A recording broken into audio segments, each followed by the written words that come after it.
Hey everybody, it's Dave and Bo. We're out in the garden today. It's June the 20th, 2026.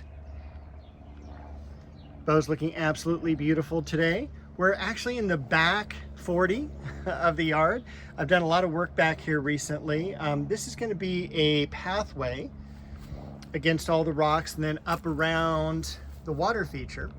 And the grass is filled in really nicely. I was able to cut a lot of it away from the rocks and border up here. I still have to do a whole bunch more stuff over here. I took out the celery last week and a whole bunch of weeds and stuff like that. So that's going really well. The vegetable garden is doing great. I harvested some cucumbers and squash. Over here, the plumeria is looking great. The carrots thriving in the warm weather on this beautiful sunny day. Down here, take a look at those New Guinea impatiens. They're amazing. As well as the Shasta daisies. That's kind of covering up the Shishigashira Japanese maple. What else do I want to show you back here before we move on? The Jedalo orange, Japanese maple, and then over here we've got the bloodgood, the Chiananthus tree, and the false heather. I need to get back in here a little bit. I did some weeding back here as well into the beds, and I got rid of the Japanese maple 1 gallons because they were tough to deal with in containers back here. So I didn't want to miss any more waterings, as you saw what happened to my sensu, which I'm very upset about. In fact, we should probably, why don't we do that? We're just going to go ahead and go back to the hospital area and see how everything is going. Back here though, we've got yarrow. We've got that cutting I did of the variegated geranium from this parent plant over here. We've got Japanese maple, Jordan, right here. And we've got some heliotrope in bloom back here in the shade. And by the way, that is lemon balm coming up. And take a look at this gigantic columbine plant. That's crazy. Alstroemeria. And you can see also back through here, I did a lot of edging and weeding of the rock border. But again, we'll take a look at the Alstroemeria there. The Caprasma, the mirror plant. Look how great those colors are. Next to another Japanese maple, the Pittosporum. The geraniums here, I did go to St. Gabriel Nursery this week. I got some cedar mulch because they're the only people who stock the cedar mulch that I like. I bought some others from Glendora Gardens and it was okay, but it just wasn't the same. There was some lighter, almost like weird chips in there from other trees. I don't know how to explain it. I'll see if I can show it to you in the other part of the garden. But I also got some sphagnum moss because we need to finish that section over here, and I needed to get another geranium for this as well. So we'll finish this planter this weekend. And then we've got Japanese maple Maikujaku, which is dancing peacock. And then orange dream in the back looking absolutely great. Next to the Shastas, next to the geranium. And then we'll zip back in here. This is where I put all the Japanese maples. Osakazuki, Little John, Geisha Gone Wild is back here. Ariadne. This is the sensu here. You can kind of see all the burning that took place. I feel really bad that happened. It defoliated a little bit, but the plant is still fine and it's going to come back and do just great. I also love that, I think Kinsey is the variety, that thread leaf maple. Look how delicate that is. Also back in the back, this is Trachelium. So isn't that a cool bloom? I first fell in love with that in the late 80s, early 90s, when we had them in 4-inch containers at the nursery I was working at. and I got one of those. It lived for a couple of years and then it died out. But other than that, man, I love that bloom, and it's a great shade plant. In the sun here, though, we have just these beautiful angelonias that we planted. I was trying to think, maybe a month or two ago. We've got the dianthus here. We've got Beau's favorite catmint. And I was going to also show you all the blooms on the mandevilla. Looking fantastic. The weather's been really nice here. It's been in the 80s this past week. A little unsure what the weather's going to do this coming week. We got some heat warnings for midweek of 100 degrees, but the temperature, the weather app isn't showing that. It's showing high 80s, so a little unsure about that. We've got the society garlic coming up nicely again. The giant pink breath of heaven. We've got Beau down below the tree. I added a new light back there as well. So all the lights are spaced about 6 feet apart, 10 feet apart. We've got this society garlic also coming back. And luckily the smell is gone from after it has been cut. Probably do the last one of those next week. I was going to do it this week, but I've ran out of space in the trash. So we're going to cut this one back to something more manageable like this and clean out a lot of the dead material inside. The lemon tree back here, too shaded, but also not the best time to transplant that. So we've got the nectarine and the peach over here, the genetic dwarfs. We've got red dragon Japanese maple, not filling out as much this year as it has in the past. But I guess it is only June. So we'll see what happens this summer. I'm hoping it'll grow a little bit more. We did have some dieback over here, so I need to get in this bed and clean it out too. That's probably part of the issue. Indian summer and the flowering apricot over here. The vegetables, I did harvest some this week. Looks like I'll probably be harvesting one of the peppers. I was able to stop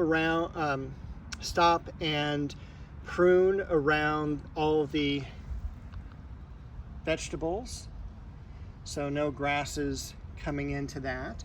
I'll probably mulch this area too a little bit for water conservation. Look at those beautiful Roma tomatoes in there.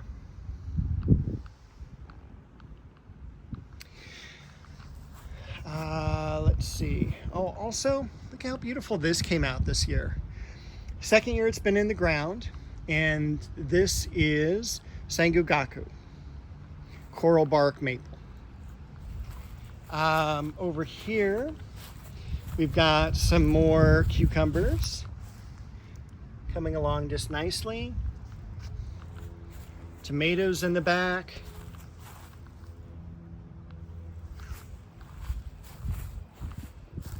The squash plants, not really doing great. They may be replaced pretty soon.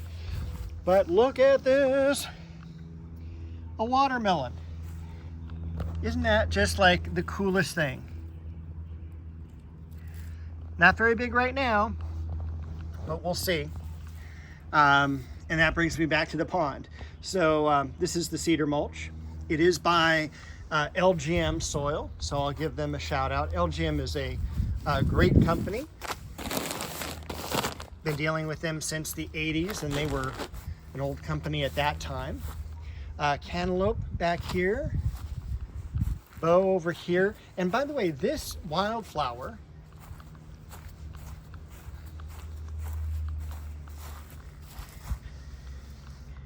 there's Beau, there's the wildflower. This is Erigeron, sometimes called Santa Barbara daisy. I planted a 6-pack of this in the 90s. It's still growing. It'll seed everywhere. It's great for holding, I shouldn't say this, I was gonna say it's great for holding hillsides in, but it's not that strong. But it's also very difficult to rip out. It's not something that's gonna hold your hillside intact, but if you have small areas of some dirt, this will help with erosion. There's a better way of saying it. We got the hosta over here. This is actually one I picked up down in Newport Beach at a nursery there after I was teaching one night. So I used to teach down in Irvine, which is right by Newport Beach, and I would run down because class would get over at 7 and the nursery would close at 8, and I'd just like walk through it real quick before my commute home, which was like 45 miles. But only had to do that for a couple of years, and absolutely loved teaching there. That was at the Fashion Institute of Design and Merchandising. I was their art historian. Fun people. And now it's part of like ASU, so they ended up buying that college. We've got some peonies. I doubt they'll bloom this year, and quite honestly, I wanted to move them, but as you know, this winter was not the best winter for working in the yard. We've got one big giant daylily left here. You can see everything else is done. The other daylily plants, I went ahead and actually cut off all the dead stems and things like that. But there's one last daylily here that'll bloom, and it'll be just fine the next time it reblooms. We've got the Corsican mint down here. Some dianthus. This is a beautiful Japanese maple called Bronze Age. And look at how many blooms are on the Westringia over here. It is just the coolest thing. Let's go ahead and go in the rose garden. I've got the ladder out because I've been pruning back the giant climbing rose. And as you can see, I mean, this is, you know, the end of the room in the trash can. But, you know, they'll empty it in a couple of days and I'll be able to do more work. But we had some of these giant lilies open, these beautiful oriental lilies. Let me see if I can get a picture of the other one too. Look at that. Now you'll also notice I've taken the stamens off. So what we do, and it'll make the flower last much longer, is when it starts to open like this, we take these stamens off. Oops, let me do that again. This time we'll actually do it in the picture. Okay, so this is the stamen, and it just easily pulls off, and you can just discard it. You can normally, you don't have to do one at a time. I was just showing how that's done. I normally, and I'm trying to do this one-handed, take all of those off, leave this part here. So the stamen, these are now without the stamens at the end, so the plant's not going to get fertilized. If you leave them on, what happens, and you can kind of see a little bit on my finger here, there is some pollen. So what happens is the pollen will not only make the flower dirty, it'll fertilize the pistil, which is this here, and all of a sudden the flower has done its job, right? It's fertilizing, now it's going to be setting seed. This way the flower is all like, hey, I'm not ready to set seed yet, I can't, and so it will last longer. So there's that. I did a lot of deadheading too this week, finally got to that. Look at the beautiful blooms on the almond bush over here.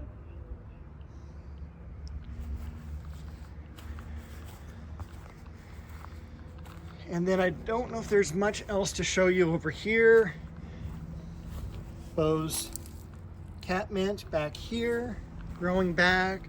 The Caprasma mirror plant, definitely an underutilized plant in the landscape, but it's also, you know, one of those plants from the 1950s that people go, oh yeah, grandparents had that, I don't want that. The cherry tree, and then take a look at that oriental lily there. That'll be open in the next couple of days. So really excited about that. Also, take a look at all the growth I got on the plum tree this year.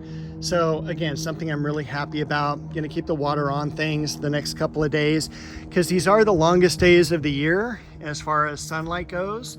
And even, I'm so happy, I mean, this is June 20th, right? A day before the solstice. And we've got the dogwood still looking really, really good. So keep in mind, these are the longest days of the year as far as light goes. More water is going to be transpired through the leaves. This is where we can also get the most dangerous hot weather nearest the solstice. And so you just have to be prepared for it. Other than that, I don't think there's anything more I need to tell you about or talk to you about this week. The front yard is looking good. I may bring you out there next week though, because we're already at 15 minutes. All right, everyone. Thanks for being with us and happy gardening.